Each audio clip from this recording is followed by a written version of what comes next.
Mshukiwa wa tukio la risasi ya kushambulia katika ikulu ya Marekani ametambuliwa rasmi na atafikishwa mahakamani siku ya kesho. Mamlaka za Marekani zimemtambua mshukiwa wa tukio hilo kuwa Nicole Thomas Allen mwenye umri wa miaka 31 kutokea Tulane. Anatarajiwa kufikishwa mahakamani Jumatatu kujibu mashtaka yanayomkabili.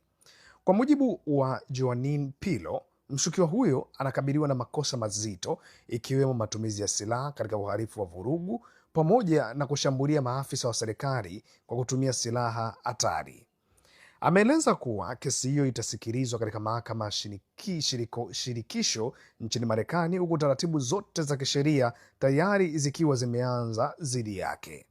Wakati huo huo, polisi wameendelea na uchunguzi ili kubaini chanzo au nia ya tukio hilo. Inadaiwa kuwa mshukiwa alikamatwa katika eneo la ukaguzi wa usalama lililokuwa limewekwa kwa ajili ya kulinda hafla hiyo. Hii ni moja ya habari ambayo sasa hivi kwa kweli inaelezwa kwa kiwango kikubwa kweli kweli.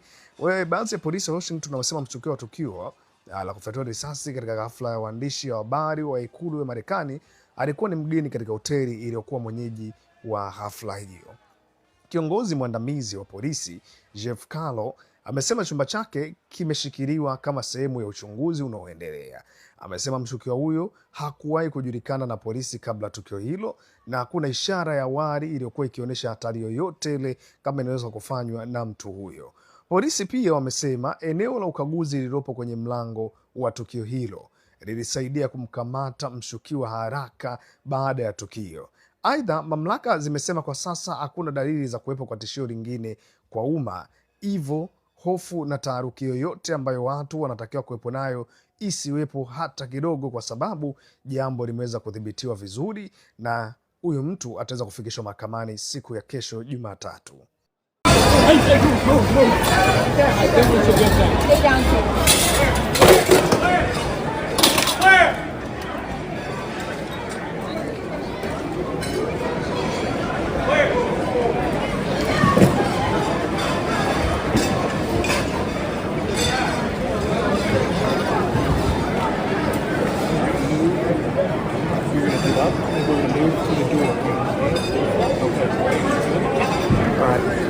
Katie, do you have all your stuff? I'm fine. So.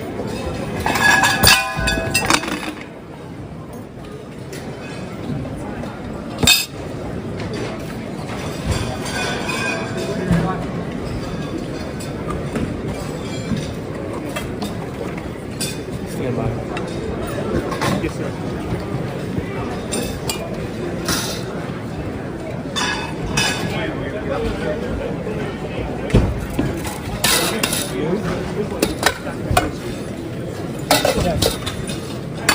Go to your right. Go to your right.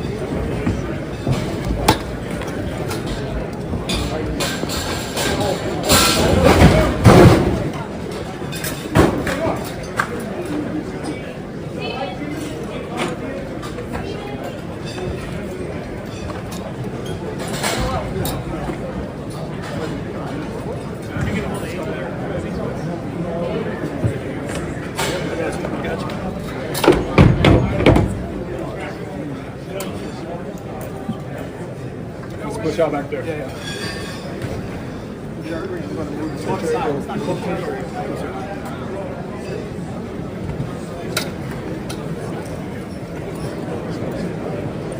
It's not